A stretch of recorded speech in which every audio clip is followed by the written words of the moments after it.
Let's see what's going on today. The moon is in Virgo. We have a square between Jupiter and Mars, which may have been there yesterday. It's definitely going to be there tomorrow too, but we've probably been feeling it all week. The sextile between the Sun and the Ceres has now moved to Ceres and Mercury. So let me explain, in case you care or you're wondering, what I have observed about aspects. There's nothing inherently negative or positive about any of the aspects.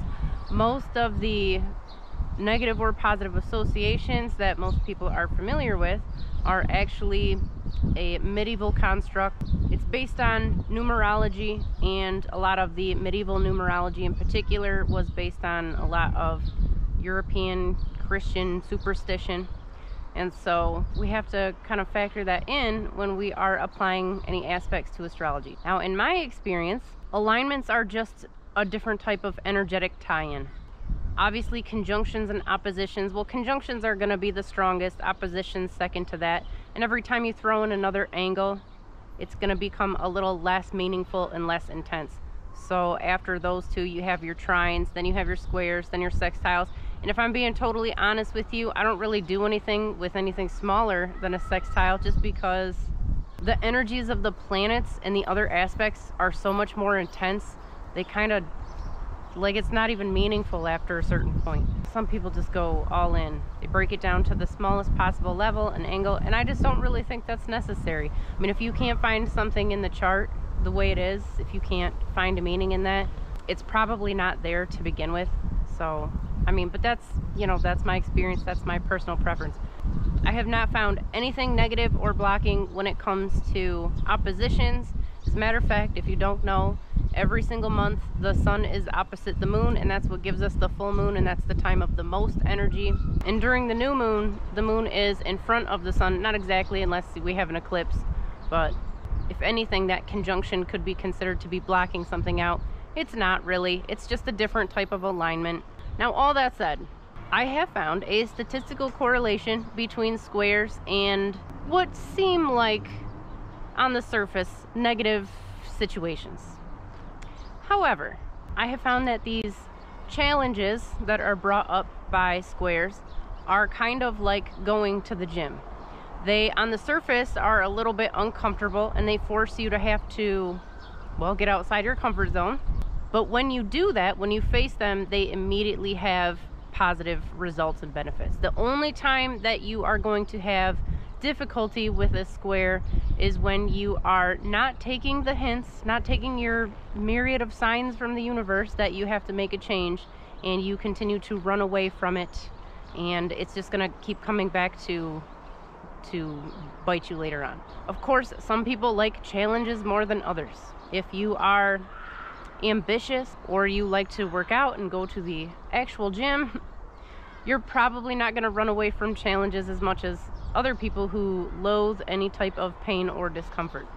So some of that can be just a personal preference, but learning to enjoy challenges and facing your fears, that's something that you can program yourself to be able to do. There's plenty of very unhealthy people who fall in love with the gym or running or healthy eating, and once you start facing little challenges, the bigger challenges just get easier and easier to face.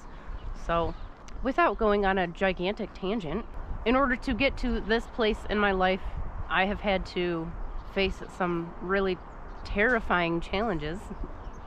For example, I did get on a plane and go meet a total stranger on the other side of the world in a country where I didn't speak the language, and everyone told me that this person is going to steal my organs or sell me into slavery on the black market.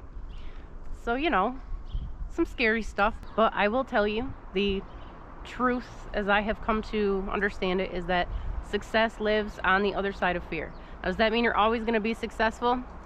Well, it depends. I guess if you are doing the thing that is right for you and your heart and your spirit are telling you to do that, yes, you're probably going to be successful. If you're caving to pressure from your family or society and you're doing something because you think it's going to make you money or, you know, get you, like, take shortcuts in life, that's probably not going to work out for you. I'm just being honest.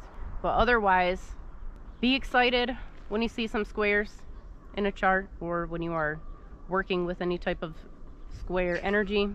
Obviously, the first and third quarter moons are going to be squares, so you can work with that too. Use it to kind of face some challenges and get stronger in life. But don't run from that stuff. Never ever run from it. It's going to catch up to you eventually, so you gotta just run at it head first. So the Jupiter square with Mars, those are both very fertile planets, very creative. Mars is a little bit more latent creativity, where Jupiter's much more expressive. This just kind of brings those two together. Now, if you do work in some sort of creative field, or you have a hobby or whatever it is, you may find that it's a little bit harder to push yourself. First of all, it'll pass. I mean, it's very temporary, so you may just want to ride it out. But at the same time, it might be forcing you to overcome some of your own insecurities and unleash some of that natural creativity.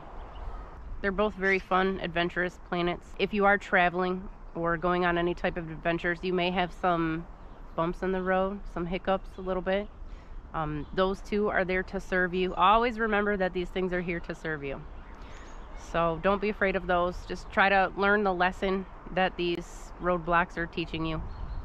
And then as far as the Mercury Sextile with Ceres, this brings opportunities to meet new people, to interact, have good exchanges, good positive exchanges. I would also say sextiles, I mean, they're not really strong, but it's definitely in there.